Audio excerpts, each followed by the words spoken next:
Hi friends, welcome to Kavitha's kitchen. இன்னைக்கு நம்ம கிச்சனில் ஒரு ஸ்வீட் ரெசிபியாக ரவா லட்டு எப்படி செய்கிறதுன்னு பார்க்கலாம் வாங்க. இப்போ ஒரு மிக்சிங் பவுல் எடுத்திருக்கேன். இதில் நான் ஒரு கப் அளவுக்கு வெள்ளை ரவை எடுத்திருக்கேன். இதிலேயே நம்ம எதில் ரவை எடுத்தோமோ அதே கப்பில் தான் நம்ம எல்லா இன்க்ரீடியன்ஸுமே எடுத்துக்கணும். இப்போ ஒரு கப் ரவைக்கு நான் ஒரு கப் பால் சேர்த்துருக்கேன். இப்போ இதை நம்ம ஒரு 15 நிமிஷம் நல்லா ஊற வச்சுக்கணும். நல்லா மிக்ஸ் பண்ணிக்கலாம். ஃபஸ்ட்டு இது எதுக்காக இப்படி செய்கிறோம்னா, நமக்கு லட்டு நல்லா சாஃப்டாக நல்லா இருக்கும். ரொம்ப ஹார்டாலாம் இல்லாமல் நல்லா சாஃப்டாக இருக்கும் சாப்பிட்றப்போ. ஸோ அதுக்காக தான். இப்போ இது அப்படியே இருக்கட்டும். ஒரு 15 நிமிஷம் அப்படியே ஊறணும். அதுக்கப்புறம் நம்ம எடுத்து பார்க்கலாம். ஃப்ரெண்ட்ஸ், இப்போ நம்ம தட்டை எடுத்து பார்த்தாச்சு. நமக்கு ரவை நல்லா பாலில் நல்லா ஊறி இருக்கு. பார்க்கும் போதே உங்களுக்கு தெரியும் எவ்வளோ சாஃப்டாக ஊறி இருக்குன்னு. இப்போ இது அப்படியே இருக்கட்டும். நம்ம அடுப்பில் ஒரு பேன் வச்சுக்கலாம். இப்போ நம்ம இதில் ஒரு கரண்டி அளவுக்கு நம்ம நெய் சேர்த்துக்கலாம். நெய் கொஞ்சம் நிறையா சேர்த்துனா தான் நமக்கு லட்டு நல்லா இருக்கும்.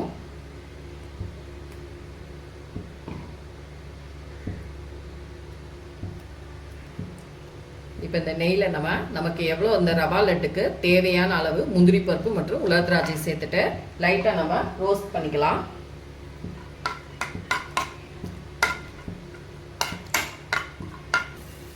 இப்போ இதை நம்ம ரோஸ்டான முந்திரியும் உலர் திராட்சையும் ஒரு பவுலுக்கு எடுத்துடலாம்.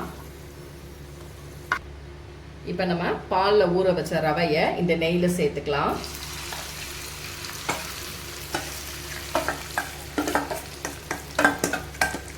நெய்யில் சேர்த்துட்டு அடுப்பை லோ ஃப்ளேமில் வச்சுட்டு நல்லா கிண்டிக்கோங்க. நல்லா விடாமல் நம்ம இந்த நெய்யிலே நல்லா நம்ம வதக்கிக்கணும்.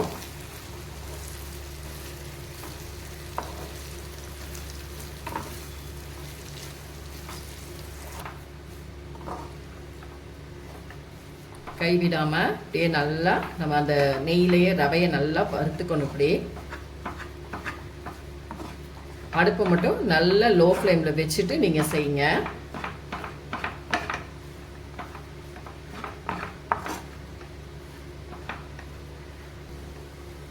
உங்களுக்கு பார்க்கும் போதே தெரியுது நல்லா எவ்வளோ கெட்டியாக இருந்துச்சு. இப்போ நமக்கு அப்படியே லைட்டாக அங்கங்கே பிரிஞ்சு உதிரியாக வருது. இன்னும் இது நல்லா நமக்கு உதிரி உதிரியாக வரணும். அந்த ஸ்டேஜ் வரைக்கும் நம்ம கைவிடாமல் இந்த மாதிரி நல்லா நீங்கள் வறுத்து கொடுத்துட்டே இருக்கணும்.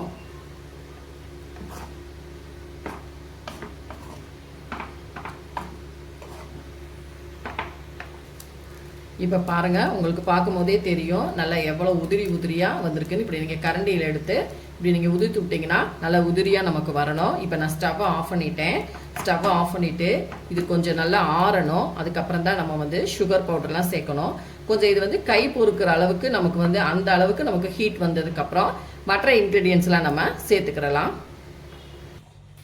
ஃப்ரெண்ட்ஸ், நமக்கு நல்லாவே ஆறிடுச்சு. கை பொறுக்கிற அளவுக்கு நம்ம எடுக்கிற அளவுக்கு ஆறிடுச்சு. பாருங்கள் எவ்வளோ சூப்பராக இருக்குது. இதை நான் பேனில் இருந்து நம்ம ரவை ஊற வச்சோம் பாருங்கள், அந்த மிக்சிங் பவுலே நான் அந்த இதுக்கே நான் மாற்றிட்டேன். இப்போ இதில் நம்ம ஒரு கப் அளவுக்கு ரவை, ஒரு கப் அளவுக்கு பால் சேர்த்துருந்தோம் இல்லைங்களா, அதே அந்த கப்பில் நான் ஒரு கப் அளவுக்கு பொடித்த ஜீனி சர்க்கரையை சேர்த்துக்கிறேன். சேர்த்துட்டு இது எல்லாத்தையும் நல்லா நம்ம மிக்ஸ் பண்ணிக்கலாம். உங்களுக்கு சுகர் எவ்வளோ வேணுமோ அந்த அளவுக்கு நீங்கள் சேர்த்துக்கோங்க. நான் ஒரு கப்புக்கு ஒரு கப் தான் எடுத்திருக்கேன். ஏன்னா கொஞ்சம் நல்லா ஸ்வீட்டாக இருக்கும். இப்போ இது கூடவே நம்ம ஒரு அரை டீஸ்பூன் அளவுக்கு ஏலக்காய் தூள் சேர்த்துக்கலாம். நீங்கள் ஏலக்காய் தூள் இல்லைன்னா நீங்கள் இந்த ஜீனியோடைய நம்ம ஏலக்காய் சேர்த்து நீங்கள் பவுடர் பண்ணிக்கலாம். அதுக்கப்புறமா ஒரு அரை கப் அளவுக்கு நான் தேங்காய் நல்லா ஃப்ரெஷ்ஷாக துருவி வச்சுருக்கேன். அதையும் இதில் சேர்த்துக்கிடலாம். இதுலேயே நம்ம நெய்யில் வறுத்து வச்சோம் பாருங்கள் முந்திரி பருப்பு உலர் திராட்சை, அதையும் சேர்த்துட்டு எல்லாத்தையும் நல்லா மிக்ஸ் பண்ணிக்கோங்க. நல்லா நீங்கள் ஒரு சேர மிக்ஸ் பண்ணணும். நமக்கு அந்த ஜீனி நம்ம பவுட்ரு பண்ணி போட்டிருக்கோம் பார்த்தீங்களா, நல்லா மெல்ட்டு கொடுக்கும். எல்லா பக்கமும் நமக்கு சமமாக நமக்கு சுகர் பரவி இருக்கணும். இப்போ உங்களுக்கு பார்க்கும் பொழுதே தெரியும் அப்படியே ஈவனாக அப்படியே வந்துடும். இப்போ நம்ம கையில் ரெடி பண்ணிக்கலாம்.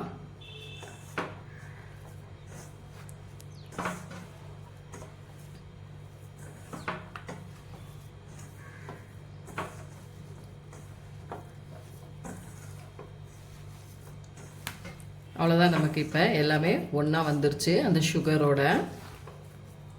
இப்போ நம்ம லட்டு பிடிக்க ஆரம்பிச்சிடலாம். இப்போ நமக்கு எல்லாமே நல்லா மிக்ஸ் ஆயிடுச்சு, உங்களுக்கு பார்க்கும் பொழுதே தெரியும். இப்போ நம்ம லட்டு பிடிக்க ஆரம்பிச்சிடலாம். நல்லா அழகாக அதுவாகவே நமக்கு சாஃப்டாக நல்லா லட்டு பிடிக்க வரும். இதே போல் எல்லாத்தையும் நம்ம ரவா லட்டு பிடிச்சிட்டு வந்து பார்க்கலாம். ஃப்ரெண்ட்ஸ், நமக்கு வந்து இப்போ சூப்பரான ஒரு சாஃப்டான ரவா லட்டு ரெடி ஆயிடுச்சு. உங்களுக்கு பார்க்கும் பொழுதே தெரியும் எவ்வளோ சூப்பராக இருக்குன்னு பாருங்கள். இப்போ நான் உங்களுக்கு இதை பிச்சு காமிக்கிறேன் பாருங்கள். எவ்வளோ அருமையாக சூப்பராக வந்திருக்கு பாருங்கள். நீங்களும் இதே மாதிரி செஞ்சு பாருங்கள். செஞ்சு பார்த்துட்டு என்னோடய வீடியோஸை லைக் அண்ட் ஷேர் பண்ணுங்கள். மறக்காமல் கவிதாஸ் கிச்சனுக்கு சப்ஸ்கிரைப் பண்ணிக்கோங்க. கூடவே பெல் பட்டனை கிளிக் பண்ணுங்கள். அப்போ தான் நம்ம வீடியோஸ் எல்லாமே உங்கள் நோட்டிஃபிகேஷனுக்கு வரும். அடுத்த வீடியோவில் உங்களை சந்திக்கிறேன். தேங்க்யூ.